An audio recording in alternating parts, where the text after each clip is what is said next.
many legendary and incredible stories in the histories of Middle-earth, and these are often tied to the incredible, diverse and intriguing legendary weapons that feature in conjunction with great individuals and their incredible feats. These incredible tools often acquire their own names and form part of the events that surround some of the most important events in Middle-earth's long history. Greetings all, I am your guide, the Archivist. Today I'm going to cover 8 legendary weapons of Middle-earth, their stories and how they helped shape the course of history. Orcrist, the Goblin Cleaver. Orcrist was an elven sword of old, crafted with a jeweled hilt and beautiful scabbard at some time during the first age of elven smiths. It features runes on the sword itself which bore its name, and was said to have been wielded by one of the lords of Glamdring or even King Turgon himself during the Goblin Wars. Like its counterparts Glamdring and Sting, Orcrist glowed whenever orcs were near as a warning that foes were nearby.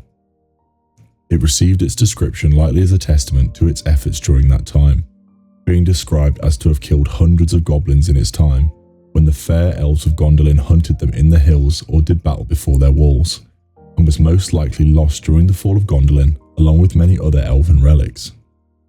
It was rediscovered during the Third Age alongside Glamdring during the march of Erebor of Thorin, Bilbo and company inside the Troll's Cave. Gandalf immediately recognised the fine quality of the blades, and later Elrond confirmed its origin from Gondolin.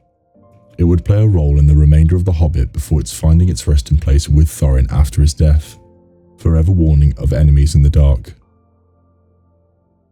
The Palantir, the Seeing Stones. Whilst not direct weapons themselves, the Palantir played a vital role in many of the events from the Second Age onwards after their creation. They were originally created in Eldamar by the Noldor before being gifted to the Númenóreans, finding their way to Middle-earth after its downfall, and then influencing events quite dramatically, especially during the events of The Lord of the Rings. The Palantir were seeing stones and were created to be used in conjunction with the others to communicate across vast distances, giving an advantage in regards to information about enemies and events across the world.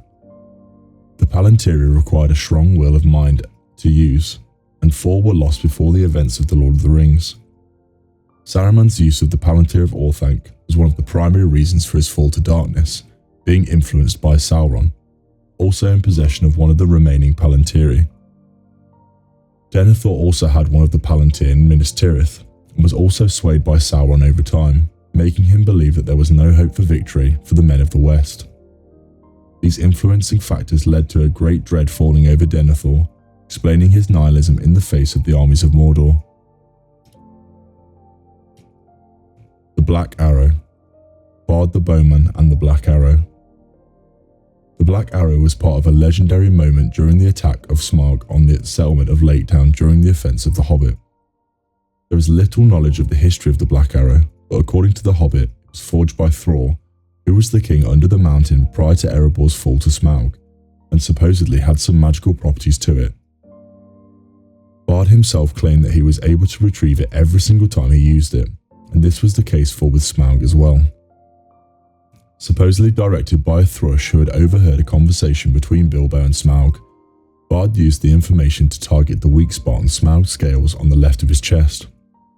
Bard was able to shoot the arrow with incredible haste and speed, piercing the dragon's armour and felling him, freeing the lonely mountain and surrounding areas of Dale and Lake Town as a result. During the film adaptations, the arrow is said to have been passed down from Bard's ancestors as a symbol of his heritage. Glamdring, the Foehammer. Another of the swords forged by Turgon, the elven king of Gondolin during the First Age. Glamdring or the Foehammer was a hand-and-a-half sword, lightly used by the king during the Nerneath and Anariad, and lost like the other sister swords Orcrist and Sting in the fall of Gondolin. Also like its sister swords, it glowed when in the presence of enemies a fierce white, and was described as having a beautiful scabbard and jewelled hilt.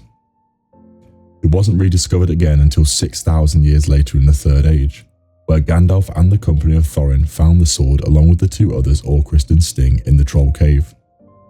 Gandalf took up the sword and shortly after slew the Goblin King, and beyond that kept the sword with him as a trusted companion throughout the events of the War of the Ring, using it in many key battles such as against Durin's Bane, the Balrog of Moria, and in various campaigns against Mordor's armies. Grond, the Great Battering Ram. Grond was a great battering ram forged during the final years of the Third Age, with the very specific and deadly purpose of smashing the gates of Minas Tirith, one of the final strongholds of the Men of the West. It's described as being shaped like the wolf head of Carcothroth, Wolf of Angband, but shares its namesake with the Warhammer of Morgoth, likely Sauron paying tribute to his former master. Grond was an absolutely enormous battering ram, 60 feet high and 150 feet long, thick like an enormous tree, and was described as being one of the largest battering rams ever created. As a result, a huge team of Mordor's followers were needed to operate it, as depicted in the movie adaptations. Many great beasts were needed to wield it, with trolls needed to swing the Great Hammer Ram. Such was its evil dread that many of its operators of the weapon would go mad and run wildly through the battlefield.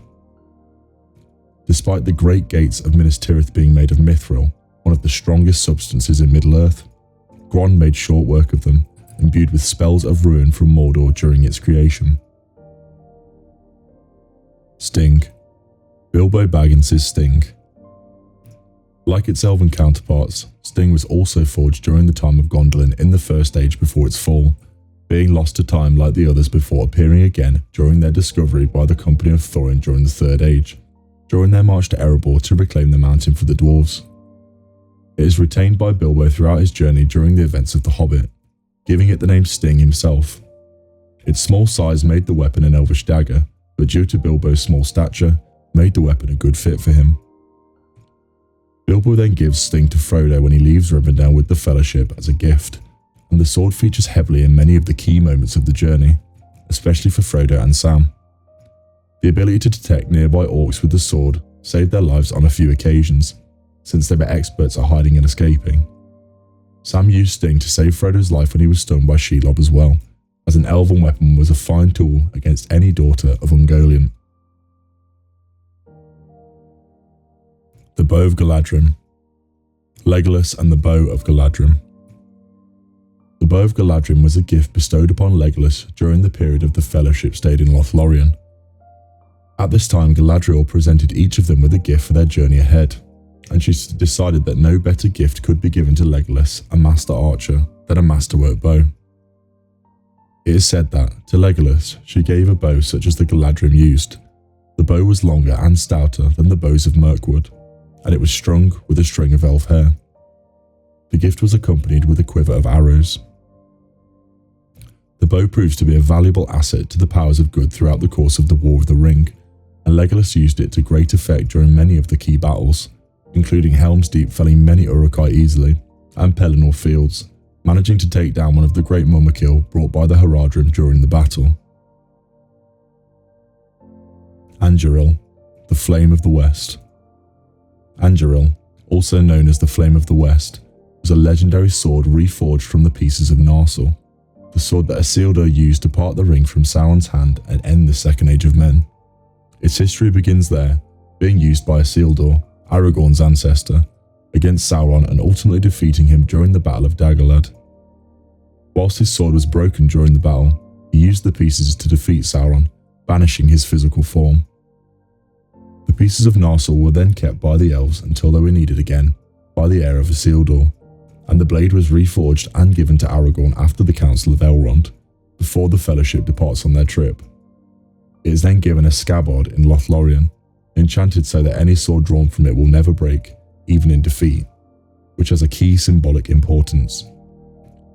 Anduril is a key part of many of the victories of Aragorn, proving his heritage in Rohan, binding the allegiance of the armies of the dead, and leading men to victory in key battles during the War of the Ring. The importance of Anduril is Aragorn's true acceptance of his destiny and heritage, having spent many years as a lone wolf ranger. During the film adaptations, Aragorn doesn't receive Anduril until the return of the king, but he actually holds the sword throughout the journey in the books. And so now I have covered the content for this video, but if there is anything that has been missed, please share them in the comments down below. If you enjoyed this content, please remember to like the subscribe and like waystones down below. Now Lueg of Vanadvan, until we meet again.